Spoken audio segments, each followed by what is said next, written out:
नमस्कार दोस्तों, आज मैं आपको बहुत बड़ी खबर लेके आया हूं जिसे सुनकर आप चौंक जाएंगे। वीडियो को शुरू करने से पहले आपसे रिक्वेस्ट है कि आप मेरे चैनल को सब्सक्राइब कर लीजिए और वीडियो को लाइक कर दीजिए। चलिए वीडियो शुरू करते हैं। क्या आपको पता है कि भोजपुरी सिनेमा में बहुत बड़ी फिल्म बन रही है जिसका नाम है यक्षरा।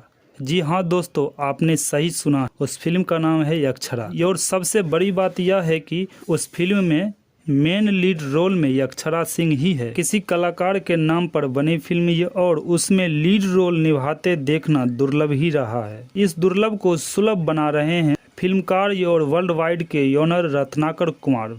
फिल्म का मुहूर्त भी हो चुका है, जहां खुद यक्षरा सिंह फिल्म के निर्माता रत्नाकर कुमार और कुलदीप श्रीवास्तव के साथ मौजूद रही है। यह फिल्म की शूटिंग भी गोरखपुर में शुरू हो गई है। निर्माता ने बताया कि यह फिल्म की कहानी यक्षरा सिंह से मिलती जुलती है। यक्षरा ने बोली कि यह फिल्म मेरे लाइफ की सबसे बेहतरीन और बड़ी बजट की फिल्म होने वाली है।